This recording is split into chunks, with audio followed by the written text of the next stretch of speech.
আসসালামু আলাইকুম প্রিয় দর্শক, অন্য মঞ্চের আলাপচারিতায় আপনাদের সকলকে আমন্ত্রণ জানাচ্ছি। ওয়াকারের ব্যাপারে অনেক কথাবার্তা এখন হচ্ছে, আমরা সবাই কম বেশি জানছি।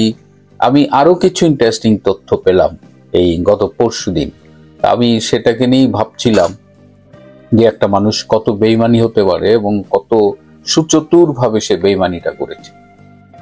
এই যে জুলাই মাসে যে জঙ্গি অভ্যুত্থানটা হলো, জঙ্গিদের আন্দোলন, জামাত শিবিরের আন্দোলন, যেখানে ছাত্র জনতার সাথে এক ধরনের প্রতারণা করা হয়েছে, সেই আন্দোলনে কিন্তু এই যেটা পরবর্তীতে জাতিসংঘ মানবাধিকার কমিশনার ওয়াকার তুর্কও বলেছেন, ওয়াকার কিন্তু আগে থেকেই এই সমস্ত ষড়যন্ত্রের সাথে জড়িত ছিল এবং শেখ হাসিনা বিরোধী যে ষড়যন্ত্রটা, যেটা 2018 থেকে একেবারে দানা বাঁধছিল, এক পর্যায়ে সবাই ওয়েট করছিল যে কখন এই ওয়াকার দায়িত্ব নেবে। এবং যেদিন ওয়াকার দায়িত্ব নিয়েছে সেদিন কিন্তু জামাতে ইসলাম মিষ্টি মুখ করেছে, নিজেরা মিষ্টি খাইছে যে তাদের অপারেশন এখন থেকে শুরু, আর কি অল ডান। এবং আপনি যদি সব ঘটনা যেদিন প্রকাশিত হবে, আপনি যদি সব ডটগুলো মিলান, দেখবেন যে এই ষড়যন্ত্রের অন্যতম মাস্টার মাইন্ড ছিল জেনারেল ওয়াকার। এবং জেনারেল ওয়াকার যদি এই ষড়যন্ত্রকারীদের সহায়তা না করতেন, তাহলে এই জঙ্গিরা জুলাই আগস্টের এই আন্দোলন করে সফল হতেন না। এমনকি আন্দোলনকারী অনেকেই বলেছেন যে আমাদের শুধুমাত্র লক্ষ্য ছিল যে শেখ হাসিনাকে সরিয়ে দেওয়া। কিন্তু এখন তো আপনারা দেখছেন শেখ হাসিনাকে সরানোটা না, পুরো বাংলাদেশ থেকে মুক্তিযুদ্ধের নাম গন্ধ মুছে ফেলা, পুরো বাংলাদেশটাকে পাকিস্তানি ভাবধারায় ফিরিয়ে নেওয়া, পুরো বাংলাদেশটাকে জঙ্গিদের অভয়ারণ্যে পরিণত করা, সবই ডক্টর ইউনূস এবং তার গং সফলভাবে এখন পর্যন্ত করে চলেছে। তো যে ইন্টারেস্টিং ইনফরমেশন গুলো আপনাদের আমি একটু আজকে দেব, যেমন অগাস্টের শেষে গণভবনে এবং স্বরাষ্ট্রমন্ত্রী আসাদুজ্জামান কামালের বাসায় সন্ধ্যার পর থেকে কিন্তু মিটিং হতো এবং মিটিংগুলো রাত 1টা-1:30 পর্যন্ত চলত।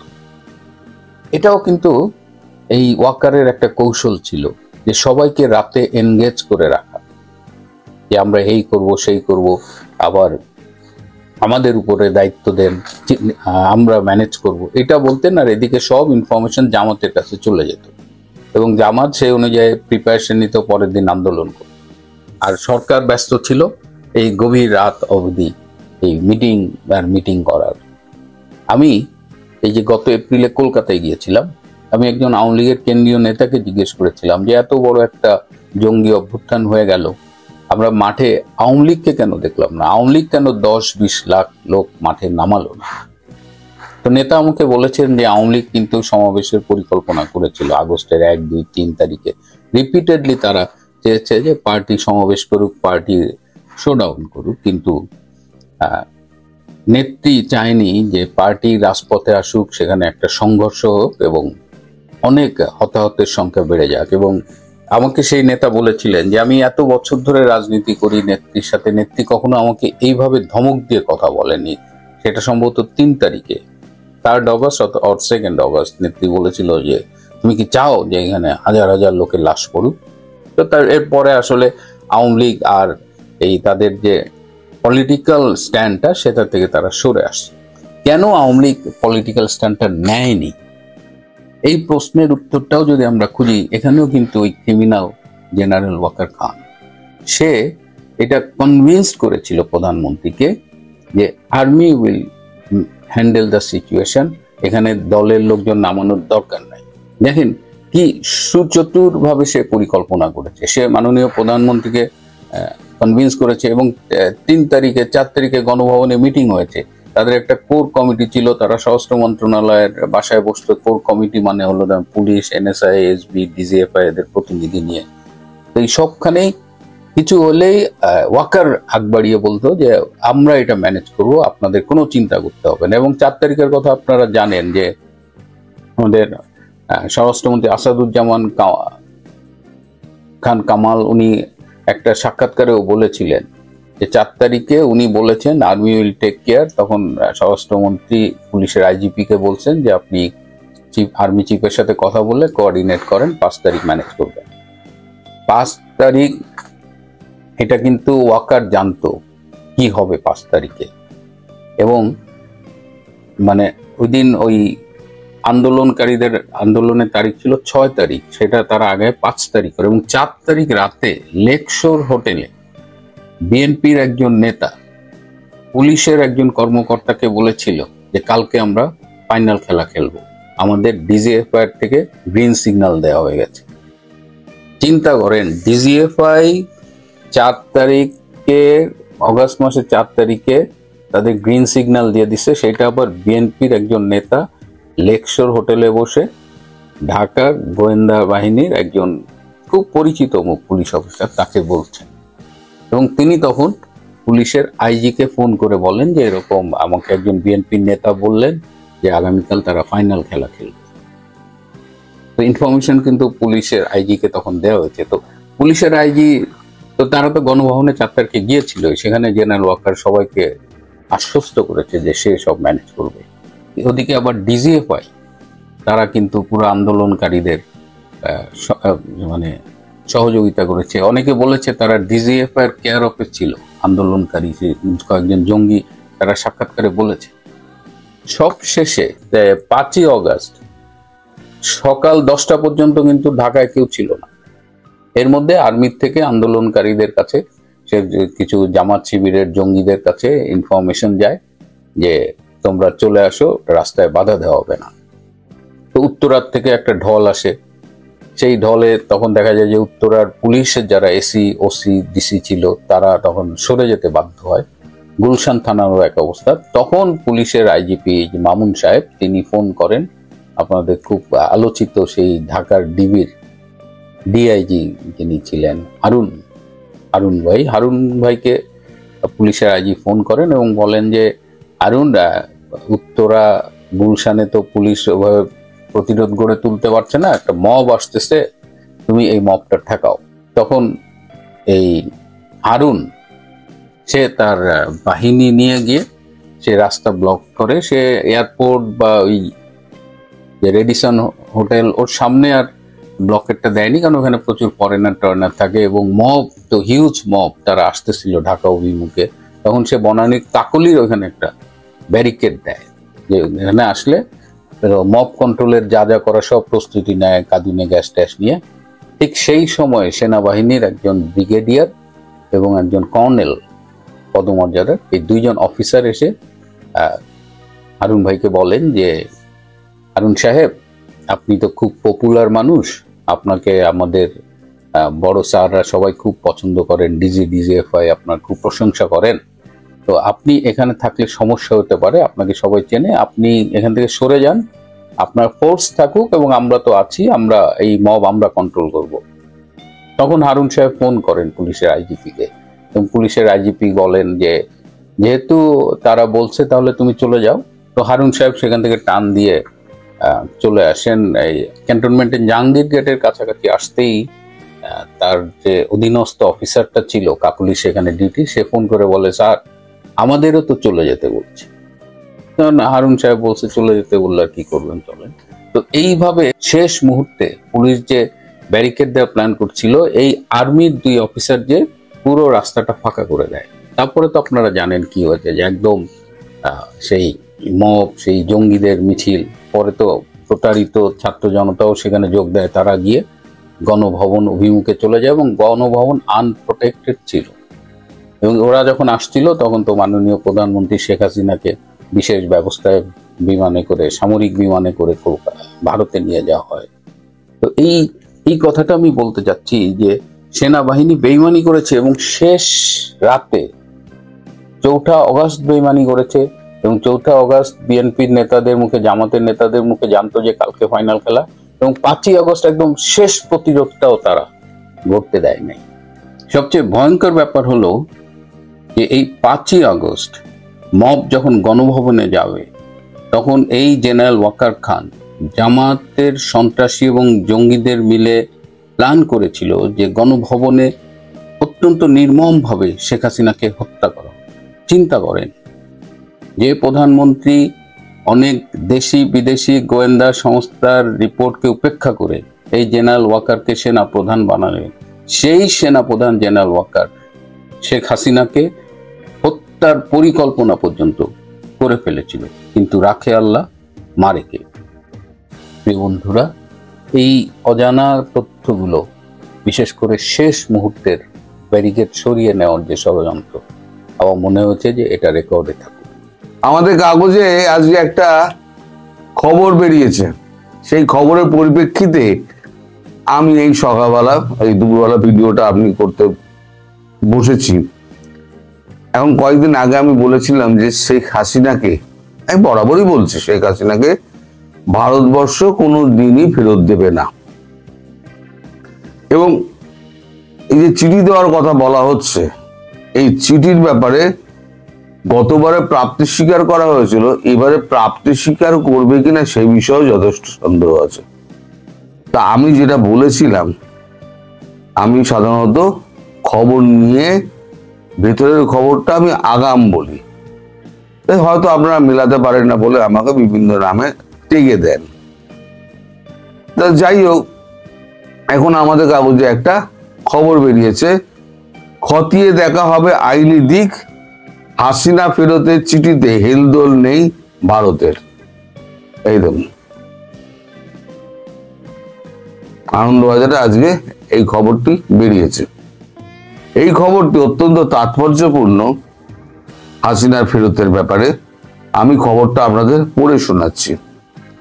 নয়াদিল্লি 24 অক্টোবর, এই নভেম্বর, বাংলাদেশের মৃত্যুদণ্ড প্রাপ্ত প্রাক্তন প্রধানমন্ত্রী শেখ হাসিনা এবং স্বরাষ্ট্রমন্ত্রী আসাদুজ্জামান খান কামালকে ফেরত চেয়ে ভারতের কাছে চিঠি পাঠালো মোহাম্মদ ইউনূসের অন্তর্বর্তীকালীন সরকার।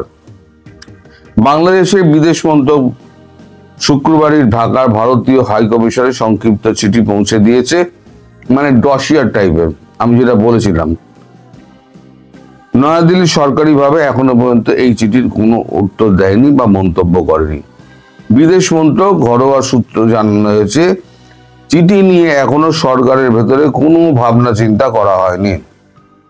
গণতান্ত্রিকভাবে জিতে না আসা কোনো অন্তর্বর্তীকালীন সরকার অন্য রাষ্ট্রের নির্বাচিত সরকারের কাছে কোনো রাজনৈতিক ব্যক্তির প্রত্যর্পণ চাইলে তার আইনগত দিকগুলো খতিয়ে দেখা প্রয়োজন, এমনটাই অবস্থান সাউথ ব্লকের। মানে আইনি দিক খতিয়ে দেখা হবে, কারণ ওটা হচ্ছে অবৈধ সরকার, অগণতান্ত্রিক, আর গণতান্ত্রিক সরকারের কাছে চাইতে আদৌ পারে কিনা সেটা আইনি দিকটা খতিয়ে দেখা হবে।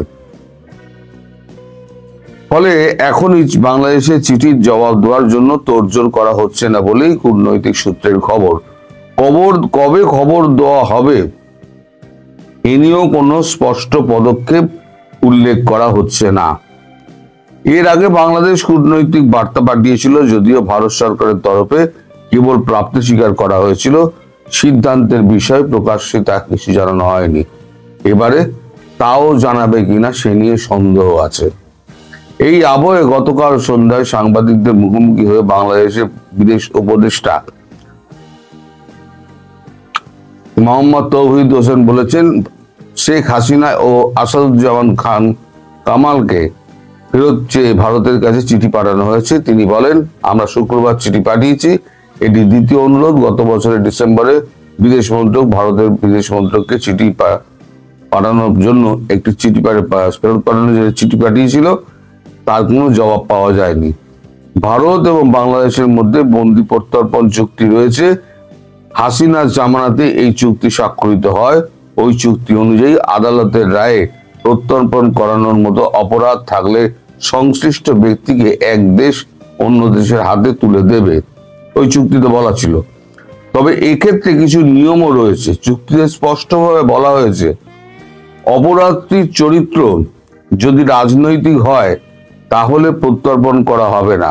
পাশাপাশি খুন, গুম করা এবং অত্যাচার, মানে যেগুলো হাসিনার ক্ষেত্রে ব্যবহার করা হয়েছে, খুন, গুম, অত্যাচার, এইগুলো হাসিনা যেগুলো অভিযুক্ত আছেন রাজনৈতিক অপরাধের তালিকায় রাখা হবে না বলে ওই চুক্তিতে বলা হয়েছে। মানে এই যে খুন, গুম, এই যে যে সমস্ত অত্যাচার যেগুলো আছে সেগুলো ওই চুক্তির মধ্যে নেই। ফলে এই চুক্তিতে যদি ওই গুম খুম হ্যান ত্যান এই সমস্ত অভিযোগ তুলে যদি প্রত্যর্পণ চাওয়া হয় তাহলে ওই চুক্তি অনুযায়ী প্রত্যর্পণ ঘটবে না। এবার সবথেকে গুরুত্বপূর্ণ অংশটা শুনুন। চুক্তির সবচেয়ে গুরুত্বপূর্ণ দিক হলো যেখানে স্পষ্টভাবে বলা হয়েছে বিচারের নেপথ্যে যদি সৎ কোনো উদ্দেশ্য না থাকে তাহলে ভারত বা বাংলাদেশ সংশ্লিষ্ট ব্যক্তিকে প্রত্যর্পণ করবে না। আমার পরিষ্কার হয়ে গেল, প্রথম কথা ওই চুক্তির খেলাপ হচ্ছে, গুম খুম অত্যাচার ওই চুক্তির মধ্যে নেই, এইগুলো থাকলে পরে হস্তান্তর করা হবে না, মানে ওই চুক্তি অনুযায়ী হস্তান্তর করা হবে না যদি অভিযোগ থাকে। আর রাজনৈতিক উদ্দেশ্য প্রণোদিত যদি কোনো থাকে উদ্দেশ্য থাকে তাহলেও কোনো অপরাধীকে না বাংলাদেশ দেবে না ভারত দেবে। শেখ হাসিনার আমলে এই চুক্তি হয়েছিল, সেই চুক্তি বলেই এরা এখন খুব নাচানাচি করছে। এখন এটা পরিষ্কার হলো, সরকারিভাবে জানিয়ে দেওয়া হয়েছে, খবরে কাগজে বেরিয়ে গেছে, সুতরাং আমার কথার উপর বিশ্বাস অবিশ্বাসের প্রশ্ন নেই। এবার আমি আর একটা আপনাদের কথা বলি। আমি কিছুদিন আগে একটা খবর বলেছিলাম আপনাদের, একটা পোস্ট দিয়েছিলাম যে আপনাকে মোহাম্মদ ইউনূসকে এই টেরর অফ দ্য নেশন ঘোষণা করবে ভারত। ভারত সেটা করছে না এই কারণে ভারতবর্ষ চাইছে বাংলাদেশের প্রধান মন্ত্রী যিনি বর্তমানে আছেন বাংলাদেশে এক্সট্রাডিশনে, তিনি আইসিডিতে মামলা করুন যাতে অপরাধী ইউনূসকে এক্সট্রাডাইট করে বাংলাদেশ থেকে প্রধানমন্ত্রী এখানে পাঠানো হয় ভারতে। অর্থাৎ এখানে ভারতের বিরুদ্ধে মামলা একটা করা হচ্ছে ইউনূসের নামে, ওখানেও মামলা রয়েছে, ওই চুরি কর ফাঁকি হ্যান ত্যান এই সমস্ত মামলা ওখানেও রয়েছে। ফলে ওইখানে একটা মামলা, বাংলাদেশে একটা মামলা, ভারতের ওপরে রাষ্ট্রের ওপরে আঘাত হানার পরিকল্পনা এবং চক্রান্ত তার একটা মামলা করা হচ্ছে ইউনূসের নামে। তাহলে কি হলো, দু দেশেই মামলাটা হলো, এখানে কোনো খুন টুনের ব্যাপার নেই। তখন ভারত আইসিটিতে গিয়ে, ইন্টারন্যাশনাল ক্রাইম ট্রাইব্যুনালে গিয়ে এইবার বলবে ইউনূসের এক্সট্রাডিশন আমরা চাই। সেখানে কে চাইবেন? বাংলাদেশের প্রধানমন্ত্রী শেখ হাসিনা। এখন শেখ হাসিনা যে প্রধানমন্ত্রী নেই সেটা এখন ইউনূস সরকার প্রমাণ করুক যে উনি তো বৈধ প্রধানমন্ত্রী না, আমরা বৈধ সরকার, সেটা যেমন প্রমাণ করতে হবে। উনি প্রধানমন্ত্রী নেই শেখ হাসিনা, সেটাও প্রমাণ করতে হবে। ফলে এখন ইউনূসের অবস্থা কিন্তু খুব খারাপ। আমি বলেছি না, ওকে হাগিয়ে মুতিয়ে ছেড়ে দেবে। ওই আমাদের একটা চালু কথা আছে, ঘুটে পড়ে গোবর হাসে এদিন সবারই আসে। আজকে গোবর হাসছে, তুই ঘুটে হয়ে পুড়ছিস, তো একদিন যে গোবর ঘুটে হয়ে পুড়বে সেটা বুঝতে পারছে না। যে এক্সট্রাডিশনের খেলা মোহাম্মদ ইউনূস খেলছেন, সেই এক্সট্রাডিশন খুব তাড়াতাড়ি তারই হবে। অবশ্য তার আগে যদি এই সমস্ত হয়ে যায়, কারণ ভারত পাকিস্তান এমন একটা জায়গায় পৌঁছে গিয়েছে যে কোনো দিন যুদ্ধটা শুরু হতে পারে, যে কোনো দিন। আজকে রাত্রিও হতে পারে, কালকেও হতে পারে, যে কোনো দিন হতে পারে। আর ওখানে শুরু হওয়ার 12-14 ঘন্টা বাদে বাংলাদেশে হবে। আমি কিন্তু বরাবর বলে আসছি এটা। প্রথমবারে আমার কথা মিলেছিল, আমি বলেছিলাম শুধু কোমর ভেঙে দেবে। কোমর কেন, একেবারে সব নূর খান এয়ারবেস পর্যন্ত একেবারে ওই পরমাণু 2.5 কিলো কা পরমাণু হাম দাগ দেঙ্গে এই সমস্ত আওয়াজ টাওয়াজ দিত না শেখ রশিদ, ওদের তখন স্বরাষ্ট্রমন্ত্রী ছিল শেখ রশিদ খুব আওয়াজ টাওয়াজ গুলো দিত। 2.5 কিলো কা বোম ওসব গর্তের ভেতরে ঢুকে গেছে, ওইখান থেকেই সমস্ত মানে ভূমিকম্প গুলো হচ্ছে, পাকিস্তানে যে ভূমিকম্প গুলো হয়েছিল। তাই এখন মোহাম্মদ ইউনূস ভাবুক, উনি এখন ভাবতে শুরু করুন। এক্সট্রাডিশনের ভাবনা, তার বিরুদ্ধে আইসিসিতে মামলা, তারপর আক্রমণ আর পলায়নের পথ সমস্ত রুদ্ধ। তবে শেখ হাসিনাকে হাতে পাওয়া আর চাঁদকে হাতে পাওয়া দুটো একই ব্যাপার। ভারত তার অবস্থান পরিষ্কার করে দিল, শেখ হাসিনাকে কোনো দিনই ইউনূস গভর্নমেন্ট ফেরত নিয়ে যেতে পারবে না। ভারত কোনো শর্তে, কোনো চাপে ভারতবর্ষ শেখ হাসিনাকে ফেরত দেবে না, দেবে না, দেবে না। এই তার প্রমাণ হচ্ছে এই খবরের কাগজ। এটা আমার কথা নয়, এটা সরকারের কথা।